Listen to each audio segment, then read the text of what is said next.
The crack of the gunshot split the Colorado morning like thunder, and before I could even scream, Xavier's strong arm yanked me behind the thick pine trunk, his body shielding mine as the echo died into silence. "Stay down, Zion," he whispered, breath hot against my ear, the scent of gun oil and pine sap mixing in the crisp air. My heart hammered so loud I was sure the poacher, or whatever had fired that shot, could hear it from a mile away. We had only been out here 2 days, just me and Dad's oldest friend on what was supposed to be a simple hunting trip to toughen me up, as Dad put it back in Denver. I was 22, fresh out of college, still figuring out why every girlfriend I tried never felt right. Xavier, at 45, looked like he'd walked straight off a ranch calendar. Broad shoulders, salt and pepper stubble, eyes the color of storm clouds. He had known my father since their army days, and I had grown up hearing stories about the two of them raising hell. But standing this close to him now, feeling the steady beat of his chest against my back, I realized the stories had left out the part where my body reacted like this. We waited until the woods went quiet again. Xavier finally eased back, rifle still gripped tight, scanning the tree line. "You okay, kid?" His voice was low, rough, the same tone he used when he taught me to tie fishing knots at age 12. I nodded, but my hands were shaking. Not from fear of the bullet.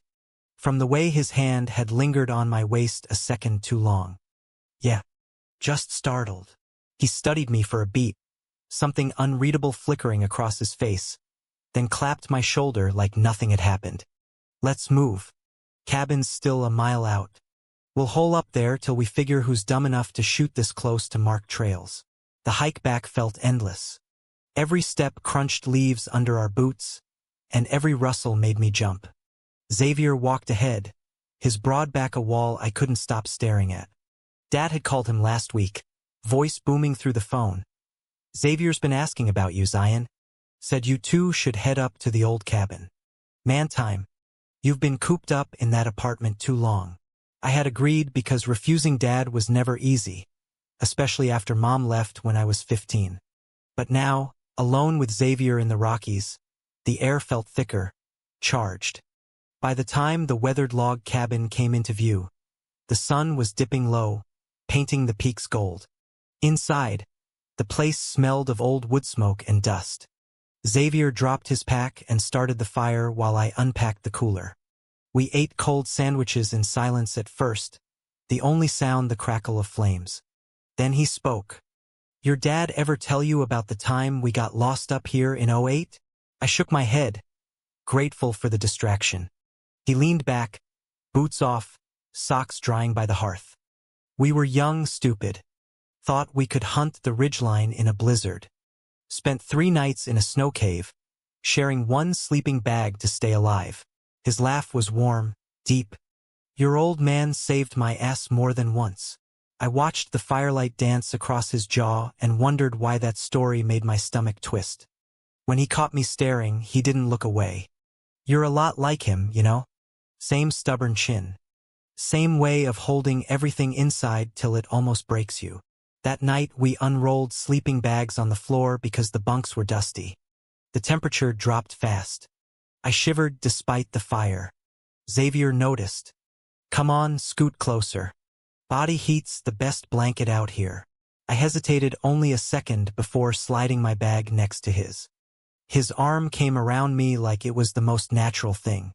I lay there stiff, listening to his breathing slow into sleep, feeling the solid warmth of him and the terrifying rightness of it. Sleep never came. All I could think was how Dad would react if he knew his son was lying here wishing the man beside him would pull him closer still. Morning brought frost on the windows. Xavier was already up, coffee brewing on the camp stove. He handed me a tin mug without a word, but his eyes held mine a fraction longer than yesterday. "We'll check the ridge today. See if we can bag a buck before that idiot with the gun comes back." I nodded, pulling on my jacket. Outside, the air was sharp and clean. We moved through the trees like ghosts, Xavier teaching me quietly how to read tracks, how to breathe before squeezing the trigger. Every lesson felt intimate, his hand guiding mine on the rifle stock, his voice soft near my ear. By noon we had spotted nothing but squirrels. We stopped at a clearing for water. That's when he asked the question that cracked everything open. Zion, you ever feel like you're carrying something so heavy you can't tell anyone? I froze, canteen halfway to my lips. His gaze was steady, patient. I wanted to lie. Instead I whispered, "Every damn day." He didn't push. Just nodded once, like he understood more than I could say. We kept walking. The gunshot came without warning. Louder this time, closer, the bullet splintering bark inches from Xavier's head. He shoved me down hard, covering me completely, his weight pressing me into the pine needles. "Stay still," he growled. Seconds stretched into eternity. When no more shots came, he lifted his head, eyes wild. Our faces were inches apart. I don't know who moved first. Maybe both of us. His mouth crashed into mine. Desperate, hungry, years of something unspoken finally breaking free. The world narrowed to the taste of coffee and salt on his lips, the scratch of his stubble, the way his hand cupped the back of my neck like he'd been waiting his whole life for this. When we broke apart, breathing hard, the stranger was already watching us from the tree line. Rifle lowered, face pale with recognition. The stranger stepped forward slowly, boots crunching on frozen leaves. His camouflage jacket faded and patched like he'd lived in these woods forever. He looked about Xavier's age, maybe a few years older, with a thick beard and eyes that held no surprise, just a deep, tired sadness. "Xavier," he said, voice carrying across the clearing like an accusation. "Been a long time." Xavier froze above me, still half-shielding my body. I felt him tense, every muscle locking up. Slowly he pushed himself up, offering me a hand I took without thinking. My lips still burned from the kiss. The stranger's gaze flicked between us, landing on me last. "You must be Zion. Look just like your father." The words hit like another bullet. How did this man know my name? Know my dad? Xavier's voice came out rough. "Marcus, what the hell are you doing out here?" The man, Marcus, lowered his rifle completely and leaned it against a tree. "Same thing as you, apparently. Hunting. Except I wasn't expecting to find you like this." He gestured vaguely at the space between us. My face burned. I wanted to run, to disappear into the pines and never come back. But Xavier's hand stayed on my shoulder, steady, grounding. "This isn't your business," Xavier said quietly. Marcus laughed once, short and bitter. "Isn't it? After 20 years? After you walked away from me in that same damn cabin and never looked back?" The pieces started clicking together too fast. Dad's stories about Xavier's wild years. The way Xavier never married.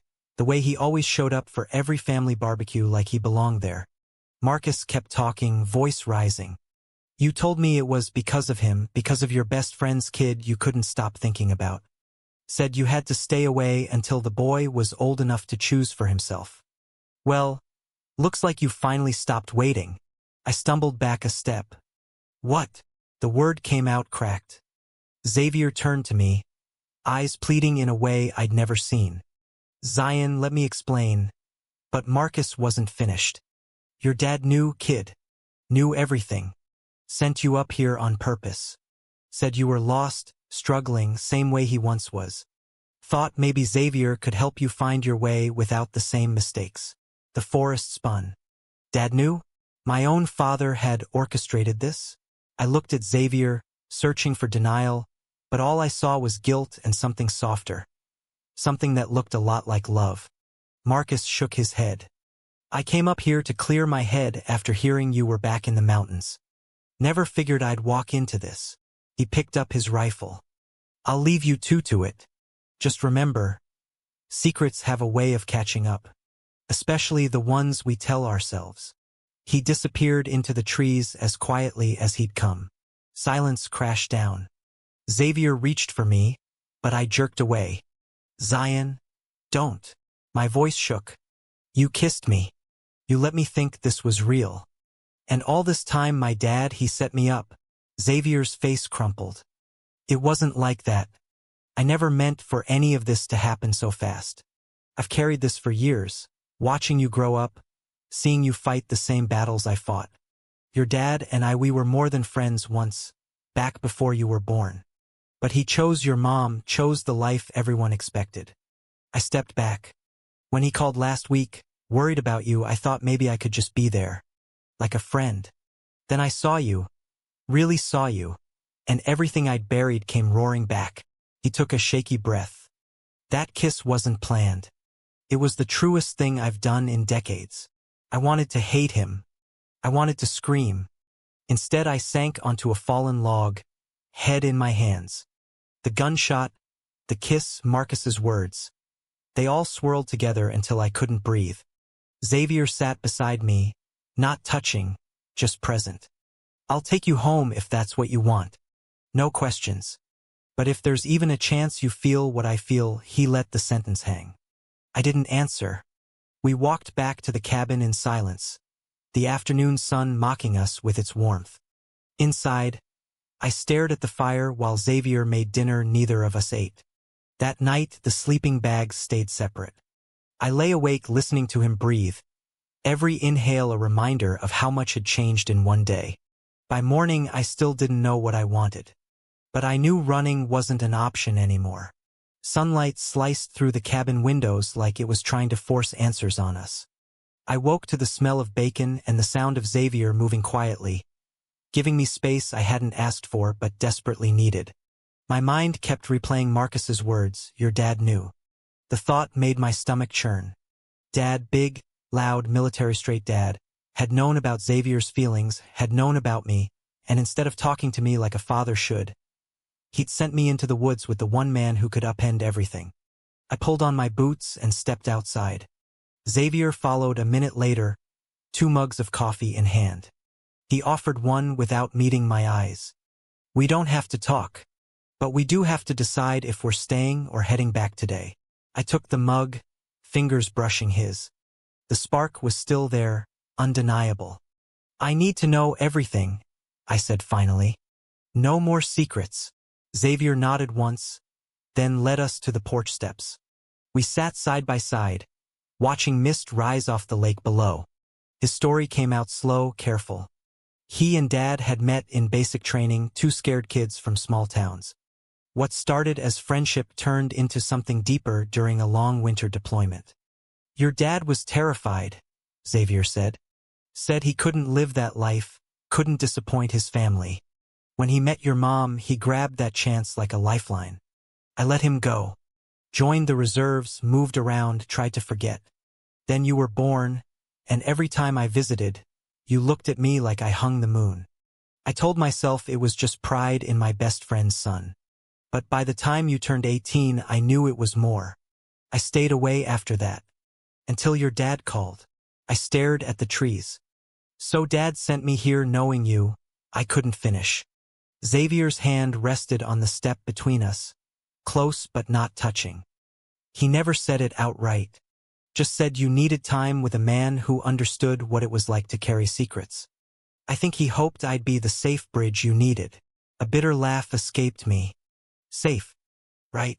We sat in silence until the sun burned the mist away. Eventually I stood. I'm not ready to go home. Not yet. But I need time. Space. Xavier's relief was visible. Take all the time you need. I'll sleep outside if it helps. I almost smiled at that. Don't be ridiculous. Just no more surprises. The next 2 days blurred into a strange kind of peace. We hunted not for deer, but for normalcy.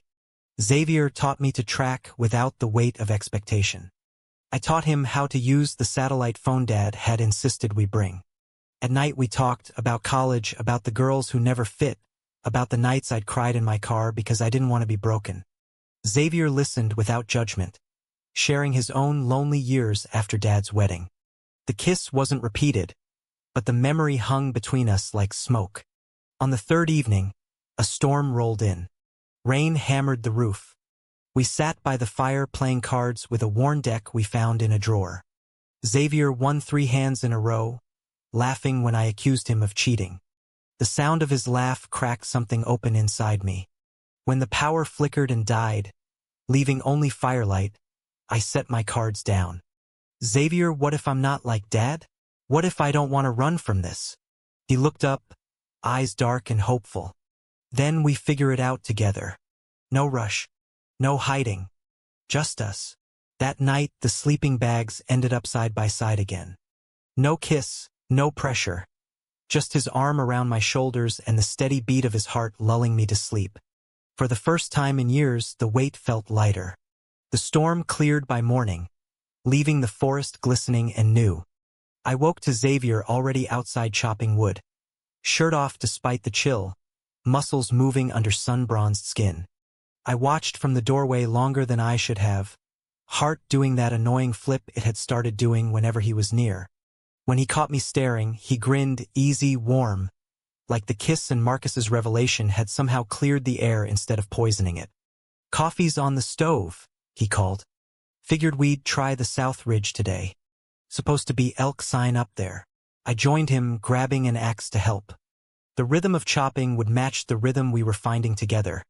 Steady, honest, no more secrets. We hiked out after breakfast. The trail was muddy, forcing us to walk single file. Halfway up, Xavier stopped and turned. "I called your dad last night, while you were sleeping." My stomach dropped. "What?" He held up a hand. "Just to tell him we're safe." Didn't say anything else. "But he asked how you were doing." Sounded hopeful. I kicked a rock off the path. "Hopeful I'd come back fixed, you mean?" Xavier stepped closer. "No. Hopeful you'd come back happy. I think he's known longer than either of us realized. Maybe that's why he sent me." The idea settled strangely comforting. We kept walking. At the ridge, we spotted a small herd in the valley below. Xavier handed me the binoculars. "Your shot if you want it." I shook my head. "Not today. Feels wrong somehow." He nodded, understanding without words. We watched them graze until they moved on, then sat on a boulder-sharing trail mix. The conversation turned light. Favorite movies, worst dates, dreams we'd given up. I told him about wanting to open a small photography studio instead of the corporate job Dad expected. Xavier confessed he'd always wanted to restore classic trucks but stayed in construction because it paid the bills. Each shared piece felt like another brick in something solid we were building. Back at the cabin that afternoon, Marcus's truck was parked outside. My pulse spiked. Xavier's hand found mine briefly before we stepped inside. Marcus stood by the fire, hat in hands. "Didn't come to cause trouble," he said quickly. "Just wanted to apologize. Wasn't my place to drop all that on you, Zion. I was hurt. Still am. But that's my baggage." He looked at Xavier. "You deserve to be happy. Both of you." The three of us talked for an hour.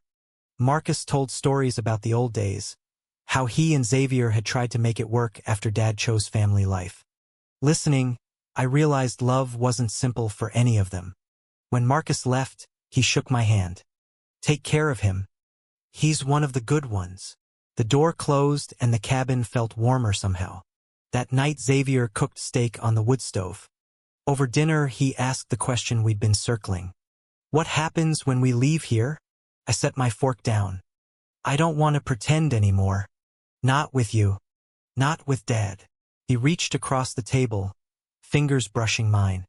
"Then we face it together." The kiss that followed was slower this time, gentle, full of promise. When we pulled apart, foreheads touching, I whispered, "I think I'm falling for you." His smile was everything. "Been falling since you were old enough to tie your own boots, kid.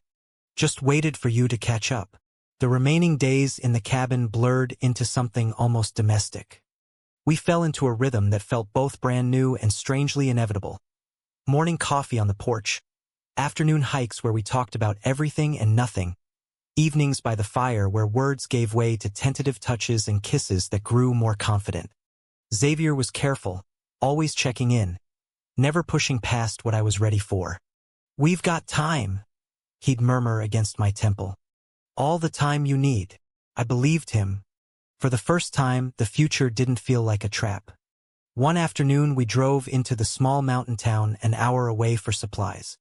Walking down the single main street together, shoulders brushing, felt dangerously normal. No one stared. No one cared. At the diner, the waitress called us "you boys" and refilled our coffees without a second glance. On the drive back, Xavier rested his hand on my knee at stop signs. I covered it with mine. "This is real," I said quietly. He squeezed my fingers. "As real as it gets." But the outside world was waiting. The night before we were supposed to head home, my phone finally caught signal. Dad had texted 3 times. "How's the hunting? You boys bag anything good?" I stared at the screen until Xavier gently took it and set it aside. "We'll tell him together. Or you can tell him alone. Your choice." I leaned into his side. Together. Sleep came slow that night. I kept imagining Dad's face. Disappointment, anger, maybe even relief. Xavier held me through the worry, his steady breathing the only anchor. Morning broke clear and cold. We packed the truck in silence, the easy piece of the last week tightening into something heavier. Halfway down the mountain road, Xavier pulled over at the same overlook where we'd watched the elk. "Last chance to change your mind," he said. I shook my head. "No changing. Just moving forward." He kissed me then, slow, deep, a promise sealed in sunlight. When we finally pulled into Denver that evening, Dad's truck was already in the driveway of my apartment. He stood on the porch, arms crossed, but his face wasn't angry. It was waiting. We got out together. Dad's eyes flicked between us, taking in the way Xavier's hand rested lightly on my lower back. For a long moment nobody spoke. Then Dad exhaled, long and slow. "Took you too long enough." The words knocked the air out of me.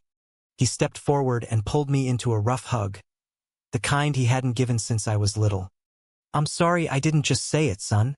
Thought if I pushed you toward someone who understood, maybe you wouldn't have to hurt the way I did." Over his shoulder I met Xavier's eyes. They were shiny with unshed tears. Dad released me and turned to Xavier, offering his hand. "Take care of him. Better than I took care of you." Xavier took the hand and pulled Dad into a quick, fierce hug instead. Always. That night, the 3 of us sat around my tiny kitchen table eating takeout Chinese like it was any other Sunday. Stories flowed, old army tales, my embarrassing college moments, Xavier's terrible attempts at baking. Laughter came easy. When Dad finally left, he paused at the door. "Proud of you, Zion. Both of you." The door closed softly. Xavier and I stood in the sudden quiet. He pulled me close, chin resting on my head. "We did it." I nodded against his chest. "We did." Months slipped by faster than the Colorado snowmelt. Xavier moved most of his things into my apartment by Christmas. Dad came for dinner every other Sunday, bringing Mom's old recipe for pot roast and 0 awkward questions. The photography studio I dreamed about opened in a converted warehouse downtown. Small, bright, filled with images of mountains and people learning to be seen. Xavier restored trucks in the garage behind the building, his hands always stained with grease and happiness. We argued sometimes, about whose turn it was to cook, about whether the Broncos would ever win another Super Bowl. But the fights ended in laughter and kisses that still made my knees weak. One crisp October weekend, we drove back to the cabin. The leaves had turned gold and red, the air sharp with the promise of winter. We hiked the same ridge where Marcus had found us. At the top, Xavier stopped and pulled a small box from his jacket pocket. Inside was a simple silver band etched with tiny pine trees. "Not asking for anything you're not ready for," he said, voice rough. "Just want you to know I'm in this for every season we've got left." I took the ring and slipped it onto my finger, then kissed him under the wide Colorado sky. "I'm ready for all of them." Marcus sent a Christmas card that year, simple, no return address. "Glad you two figured it out. Be happy." We framed it and hung it above the fireplace. Life wasn't perfect. Coming out at work brought awkward conversations and one lost client. Dad's old army buddies had opinions. But every night I fell asleep next to the man who had waited years just to love me right, and every morning I woke up knowing I'd chosen my own path. Looking back now, that single gunshot in the woods wasn't the end of anything. It was the start. The stranger's words didn't destroy us. They freed us. And the love that grew in that cabin proved stronger than every secret we'd carried. Was hiding the truth ever really protecting the people we love? Or was it just delaying the moment we finally become who we were always meant to be? True or false?